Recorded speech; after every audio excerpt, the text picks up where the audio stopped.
Welcome to Weaseljaw Digital, and welcome to So You Want to Fly. Today's episode will be covering the TIE Reaper, but before we get to that, a word from our sponsors. The Jizz Whale Cafe. Come on down to some family-friendly dining at the Jizz Whale Cafe, where you can take in the historical sites of famous Jizz Whale memorabilia, enjoy a burger, and listen to the fine tunes of some famous Jizz Whalers like Joe Yowza, Figrin Dan and the Modal Nodes, Max the Rebo Band, and even Ivar Orbis and his Galactic Jizz Whalers. Come on down, enjoy a burger and our famous fries at the Jizz Whale Cafe. So with that, let's get right into today's episode. We're looking at the TIE Reaper, the Imperial support ship. The TIE Reaper is a support starfighter with advanced utility meant to aid their squadron by empowering allies, disrupting enemy starfighters, and protecting the Empire. This is an interesting ship. It's not an aggressive ship. It's not a big damage dealer, but it has some potential. Its max hull and max shields are sitting at 1,000 each. Now, as far as things go there, that's actually not bad.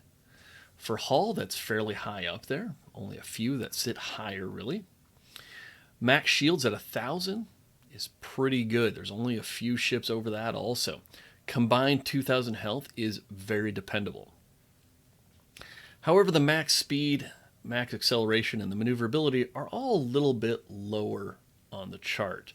None of them are horrible. They're not at the bottom by far. They're not slow as bombers. They don't have the same acceleration issues as bombers or really low maneuverability. They're kind of mid-range. They're not quite fighters. They're not quite bombers. So it makes it hard to really do either role. And since they really can't be equipped for bombing, they suffer a lot when fighting capital ships in your fleet battles. So let's get right down to it. We're going to look at a couple different builds. And we'll start with the most offensive of the builds. While I did say the ship struggles to be offensive, it can be. And it can be very deadly in the right hands. A quick, simple build to start things off.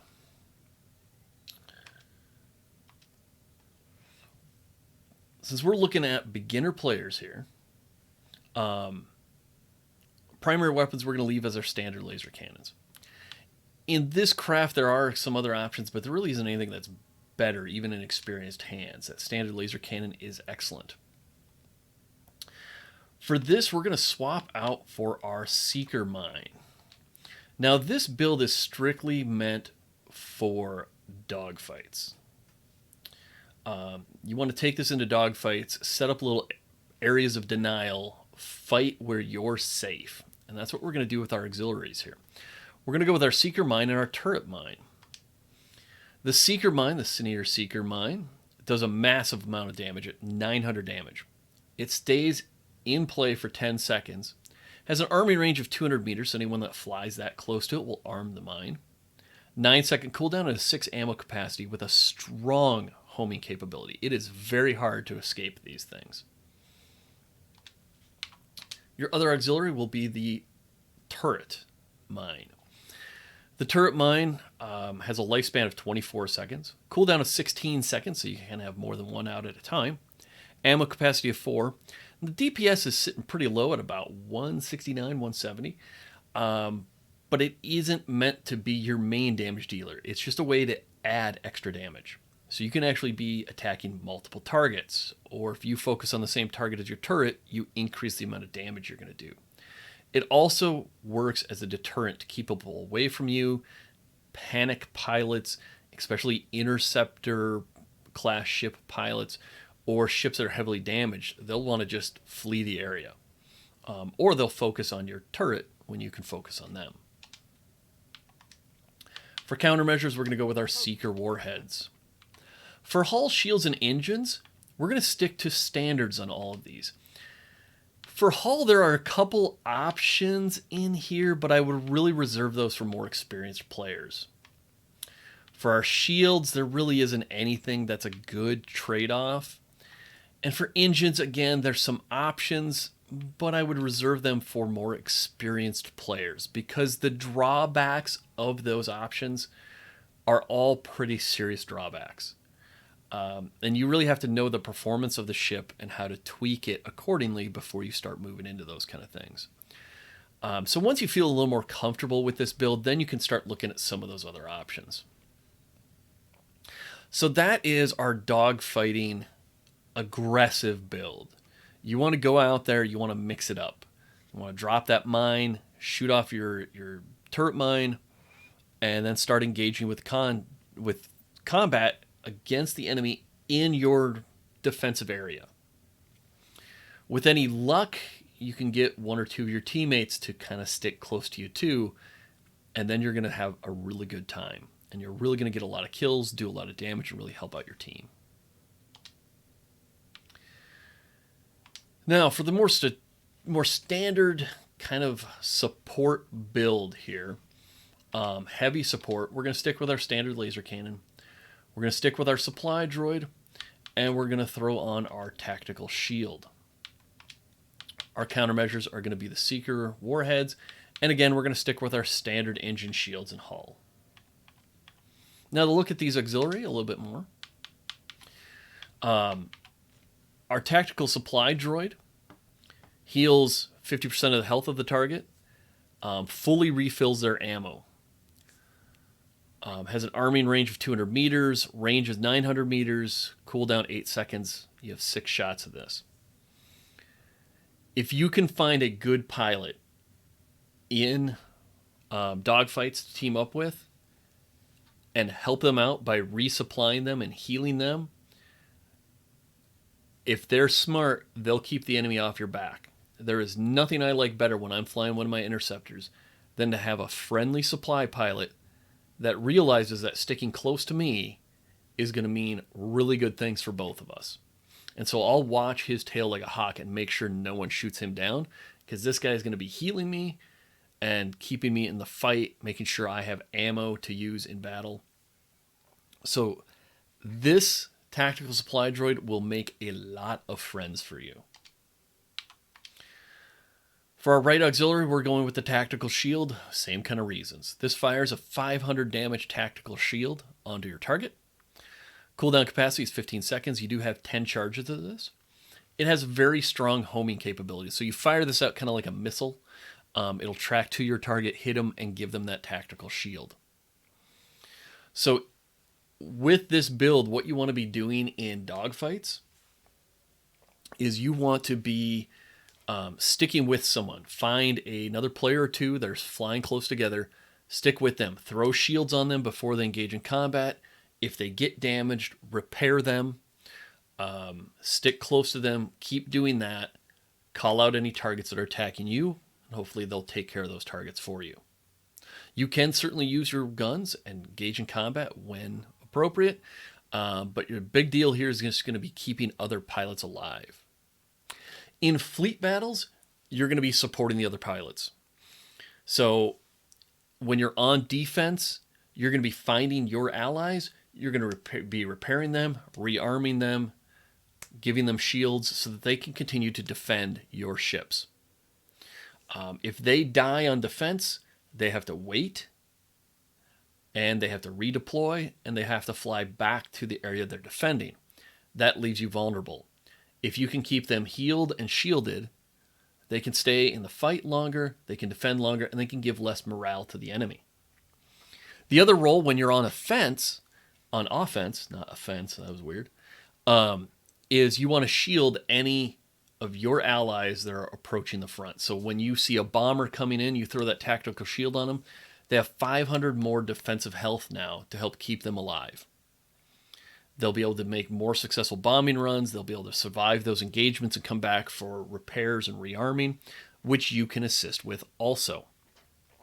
So if you stay a little bit ahead of your ships, near that kind of front line area, not into the enemy area where you're going to draw attention, but just outside of that, you're going to be able to help your attacking ships. And then if any of them are fleeing or any of them are in trouble, you can get them a repair and a shield to make sure they survive. Now our third build is just a hybrid of the two. We're going to go with our standard laser cannon. Of course, we're going to go with our Seeker warheads and our standard hull shields and engines again. Now at this point, you decide what works best for you. And I would maybe change it up a little bit based on what works for you and also where you're playing. I would say that the tactical shield is more valuable in fleet battles. Because when you're on offense, you can throw those tactical shields on your allies that are going to the front line. That'll help keep them alive. Then you can keep a turret mine so that if anyone does approach you, you can drop that turret mine, engage in combat with them, hopefully stay alive, or distract them while you flee. The other combination is going with that repair and rearm supply droid, and either the turret mine or just the Seeker mine. This might kind of give you a little bit of an edge in dogfights, for instance, where you're repairing and rearming your allies to keep them alive. And if anyone engages with you, they start chasing you down, you can drop that Seeker mine, do 900 damage to them, turn around, try to engage with them yourself, or hopefully your allies will bail you out a little bit. But this is a nice, solid build also. So any combination of those, the supply droid, the tactical shield, the Seeker mine, or the turret mine, make really good use of all the elements of this ship. So with that, I will show you some examples in combat of how you want to be using these things, how you can best make use of it to try to get those kills, try to get that damage, try to get your name on that board, and help your team pull off some wins. So here we're going to show the effectiveness of the turret mines. You want to fire a turret mine out, and you want to stay close to it, stay in its area. You can hear it firing away, it'll fire at a constant rate. You can see here it's firing away at the enemies even when I can't. It allows me to engage, hopefully the same targets, really tear into them with high damage. And you can see here it's still firing away. Even when the enemy goes to take it out, I can launch another one, and then I'm getting assistance from that new turret mine. These are great area denial weapons. They help cover your back, they help cover territory, they help do damage, they help disorient players. They're great tools. If you watch over to the left here, you can see that I deployed a Seeker mine and it's now seeking a target. As I turn back to see what's going on, you can see it's tracking, making contact with, and destroying an enemy ship. Turret mines do a huge amount of damage and are very effective. Combined with the turret mine, they can take out a lot of targets, they can do a lot of damage, and they can deter a lot of attackers from your area. If you place both close to each other and you stay in that area, you're very well defended. And anyone that does come for you is likely going to pay a high price for it. Now on to our support ship. You can see here at the beginning of a fleet battle. Charge your shields as always. Find one of your allies. Hook them up with a shield.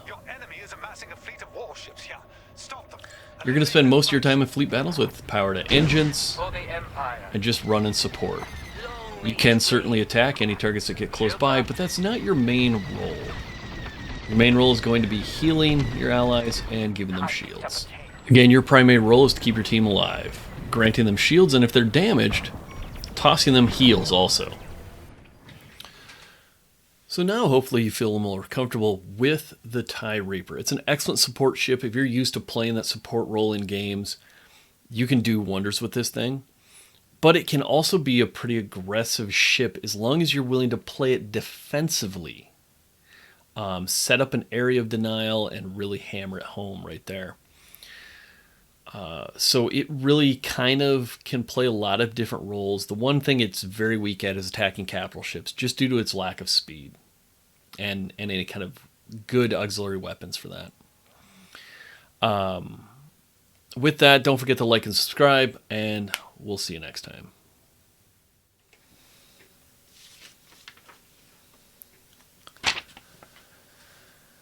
The Jizz Whale Cafe. Whoever thought that was a good name? Who would name a style of music jizz? I mean, really? Jizz whale? Jizz whalers? I mean, come on. Ivar Orbis and his galactic jizz whalers? I'm not making that up. That's a real band. Oh, listen to these band members. You got Ivar Orbis, Max Rebo, Cy Snoodles, my favorite, Droopy McCool. That's right, folks. Droopy McCool. Figuring to and. Wow.